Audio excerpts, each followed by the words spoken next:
కాబట్టి పాదయాత్రలో ఎవరెవరికి ఏ ఏ అభిప్రాయాలు ఉంటాయో తెలుసు కాబట్టి తెలిసిన ప్రకారం మేనిఫెస్టో పెట్టినాడు కాబట్టి పెట్టిన ప్రకారం 98% అమలు చేసినాడు కాబట్టి షబాస్ జగన్ అనే జనం స్థానిక సంస్థ ఎన్నికల్లో ఇచ్చినారు కాబట్టి దాన్ని బట్టి ఈ రోజు ఉన్నటువంటి పరిస్థితులను బట్టి అక్కడ ఉన్నటువంటి సామాజిక సమీకరణను బట్టి దాన్ని బట్టి మార్చుకుంటూ వెళుతుంటే జగన్మోహన్ రెడ్డి ఏదో అమాయకుడని, జగన్మోహన్ రెడ్డి ఏదో చాతకానుడని, జగన్మోహన్ రెడ్డి ఏదో ఇదంతా గుర్చేస్తారు. వీళ్ళ కొన్ని ఛానళ్ళు, కొన్ని పేపర్లు, కొన్ని పార్టీలు కలిసినాయి కాబట్టి ఒక నోరు మాది మాట్లాడితే 10 నోర్లు వీళ్ళని మాట్లాడుతున్నాయి కాబట్టి వీళ్ళు మాట్లాడేది నిజమని కొంచెం ఏమన్నా అమాయకంగా ప్రతి ఒక్కరికి ఓటు వేసేటప్పుడు జగన్ అనే పేరు గుర్తు వస్తుంది. ఓటు గుద్దేటప్పుడు ప్రతి వ్యక్తికి వాళ్ళ కుటుంబంలో జరిగినటువంటి మేళ్లు గుర్తుకొస్తాయి. ఈ చంద్రబాబు నాయుడు గారు ముఖ్యమంత్రిగా ఉన్నప్పుడు ఈ రాష్ట్రంలో ఏం మేళ్లు చేసినాడు, జగన్మోహన్ రెడ్డి గారు ముఖ్యమంత్రి అయిన తర్వాత ఏం మేళ్లు చేసినాడనే భావన ప్రజలు భావించి ఓటేస్తారన్న విషయాన్ని మీరు గుర్తు పెట్టుకోండి. వీళ్ళందరూ పోతే ఏమి పోతారని, పోరని, మాతోనే ఉంటారని ఇలా టికెట్ మార్చాలనుకున్నారా? అక్కడ వాళ్ళ పరిస్థితులు బాగలేనప్పుడు అక్కడ కుల సామాజిక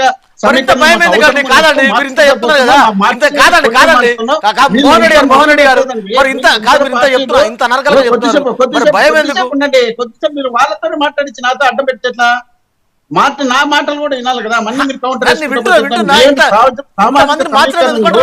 సామాజిక సమీకరణలో భాగంగా చేసుకుంటా పోతుంటే వీళ్ళు ఇంకా మొదలే పెట్టలేదు, వీళ్ళు అలయన్స్ కుదరలేదు, వీళ్ళు టికెట్ ఎక్కడం లేదు. ఈయనకు 40, 60, 70 అని ఆయన అంటున్నాడు.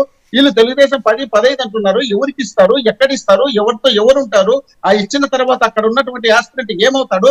15 సంవత్సరాలుగా జనసేన క్యాండిడేట్ నమ్మని 12 సంవత్సరాల పార్టీ, అంతకుముందు ఒక 5 సంవత్సరాలు అన్ని కలిపితే 17 సంవత్సరాలు ఆయన నమ్ముకొని తిరిగినటువంటి కార్యకర్తలు, నాయకులు, అభిమానులు, వాళ్ళకి టికెట్లు రాకపోతే వాళ్ళ పరిస్థితి ఏమవుతుంది? ఒకసారి ఆలోచన చేయండి. విశ్లేషణ చేసేటప్పుడు, మాట్లాడేటప్పుడు కొంచెం కూడా అబక్క నుండి మాట్లాడకుండా కర్ణాటకలో ఏం జరిగింది, తెలంగాణలో ఏం జరిగింది, టికెట్లు మారిస్తే ఎట్లా, టికెట్లు మార్చ రాష్ట్రాల్లో ఎట్లా ఉంటే వారు ఓపెన్ గా కేసు పెడుతూ సార్ చెప్పినారు. తెలిసిన తర్వాత ఆడ మార్చినారు. 40% అవినీతి జరిగిందని కర్ణాటకలో తేల్చిన తర్వాత జనం వాళ్ళని మార్చినారు. తెలంగాణలో వీళ్ళకి సంబంధించి వీళ్ళు మార్చుకోలేకపోయినారు కాబట్టి వీళ్ళు ఓడిపోయినారు. దీన్ని మాకెందుకు పరిగణలోకి పెడతారు? మేముగానే చేస్తాం తప్ప తెలంగాణలో లేదా కర్ణాటకలో చూసి మేము రాజకీయాలు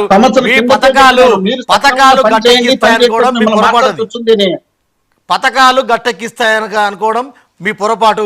పథకాలు ఓట్లు జనాలకు మేళ్ళు పథకాలు ఒక్కటే కాదు. నాడు నేడు తీసుకో, పథకాలు ఆరోగ్యశ్రీ తీసుకో, లేక ఈ హాస్పిటల్ తీసుకో, ప్రజలకు ఏమి ఉపయోగపడే పథకాన్ని మేము చేసినాము. మేము చేయండి ఏదంటే తెలుగుదేశం పార్టీ వాళ్ళు నాణ్యత లేకుండా వేసిన రోడ్డు పాడైపోయినాయి చూడు. ఆ పాడైపోయిన రోడ్డుకి ఇప్పటికిప్పుడే అన్ని చోట్ల చేయలేము కాబట్టి చేసిన చోట బ్రహ్మాండంగా 100 కోట్లతో ఖర్చు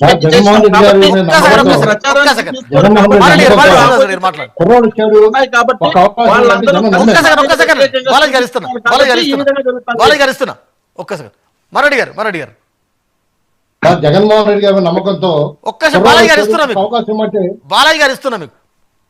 ఇప్పుడు డిబేట్ జరిగేటప్పుడు మోహన్ రెడ్డి గారు ఎంత చక్కగా వాళ్ళ పార్టీ అభిప్రాయం, వాళ్ళ పార్టీ దీన్ని విశ్లేషించారు.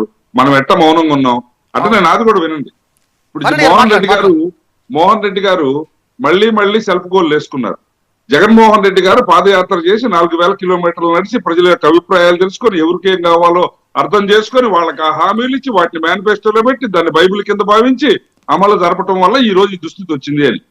ఆ రోజు ఉద్యోగస్తులను కలిసి అన్న వారం రోజుల్లో సిపిఎస్ రద్దు చేస్తా అన్న. మోహన్ రెడ్డి గారు వినండి, నేను మీరు మహిళలు చెల్లెళ్ళు మీ మాంగళ్యాలకి ప్రమాదం. మెల్లలో కాలు పుట్టలేదు, మీ మెల్లలో గొలుసు లేదు, మెల్లలో బంగారు లేదు. అవన్నీ నేను చెప్పలేదండి. బంగారు పనులు కూడా చేసి చూపిస్తున్నటువంటి ముఖ్యమంత్రి జగన్మోహన్ రెడ్డి గారు 3000 కోట్ల ధరల స్థిరీకరణ నిధి, 3000 కోట్ల ధరల స్థిరీకరణ కొంటాను 1100లకు అమ్ముకోవాల్సిన దుస్థితి ఈ రాష్ట్రంలో రైతాంగానికి వచ్చింది. అన్నపూర్ణ లాంటి గోదావరి జిల్లాల్లో ఒకవైపున క్రాప్ హాలిడే, అన్నపూర్ణ లాంటి గోదావరి కృష్ణా జిల్లాలో సార్, మరడి గారు మళ్ళీ ఎక్కడికో పోతున్నారు. శ్రీనివాస్ రెడ్డి గారు ఎక్కడికో పోతున్నారు. నాశనం చేసి పెట్టాడు. మీ నాయకుడు బాలాజీ, నాశనం చేసి అధికారులు మొత్తాలు అన్ని మీరు దోచుకోవాలని మీరు ఆడ రాజధాని ఒక్కసారి మోహన్ రెడ్డి గారు ఒక్కసారి. చేస్తారు. మీరు మాట్లాడితే ఎట్లా? బాలాజీ గారు, బాలాజీ గారు. రైతుల గురించి ఒక్కసారి. మాట్లాడతారు సార్. మోహన్ రెడ్డి గారు డిబేట్ కి వచ్చినప్పుడు ఆంధ్ర ప్రజలు ధైర్యం ఉండాలి. ఆంధ్ర ప్రజలు నమ్మారు. బ్రహ్మాండం ఉంది. కరెక్ట్ మాట్లాడితే అంతే, అంతే సమాధానం చెప్తున్నా వినండి. 25 బాలాజీ గారు, బాలాజీ గారు. వచ్చారు, 25 మంది నేను ఎంపీలు ఉన్నారు, చెప్తున్నా. 150 మంది మీరు వినండి, మీరు చెప్తారు కదా. రాష్ట్ర అభివృద్ధికి ఒక్క నిమిషం, శ్రీనివాస్ రెడ్డి ఏం ప్రాజెక్ట్ తీసుకొచ్చారు? శ్రీనివాస్ రెడ్డి గారు. 25 మంది శ్రీనివాస్ ఎంపీలు రెడ్డి ఉండి గారు. 5 సంవత్సరాల్లో బైబిల్ రాష్ట్ర అభివృద్ధికి ఏం ప్రాజెక్ట్ తీసుకొచ్చారు? చెప్పిన ఏ ఒక్క పవన్ హామీ, ప్రాజెక్ట్ తీసుకొచ్చారా? మధ్య రాష్ట్ర అభివృద్ధికి కానీ, కొత్త నిధులు జాబ్ తీసుకొచ్చారా? క్యాలెండర్ కానీ, కనీసం రైతు ప్రభుత్వం మీద వాళ్ళ రేట్లు ఒక్కసారి ఇంకా- 2000 షాపులు రద్దు చేస్తాం. చేస్తాం, విడుదల వారిని కానీ ఒకేసారి చేస్తాం చెప్పలే. ఇసుక ఈయన అడుగుతున్నారు మోహన్ రెడ్డి గారు. ఇసుక మీరు నాయకులు దోచుకుంటే మేము ప్రభుత్వానికి తీసుకొని ప్రజలకు పెట్టిన సొమ్ము. నేను రైట్, రైట్, అక్కడ రైట్. చెప్పుకోలే. నాశనం చేసి పెట్టినటువంటి జగన్మోహన్ రెడ్డి ఇసుకలో సంవత్సరానికి 7,000 కోట్ల రూపాయలు మీరు దోచుకొని జోబులో పెట్టుకుంటే మేము ప్రజలకు రైట్, రైట్, రైట్. రైట్. పాలసౌరి కాదు.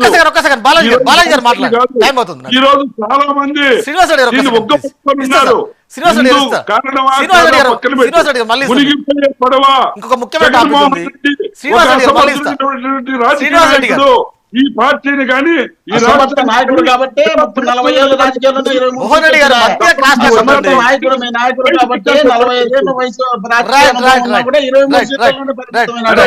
మీరు మాట్లాడండి. కాబట్టి అసమర్థులకు పార్టీ బాలాజీ గారు మాట్లాడండి. పార్టీ బాలాజీ గారు మాట్లాడండి. అది గుర్తుపెట్టుకోండి. రాష్ట్రంలో ఏం మాట్లాడాలో ఒక్క నిమిషం, ఒక్క నిమిషం. అర్థం కావట్లా. బాలాజీ గారు మాట్లాడండి.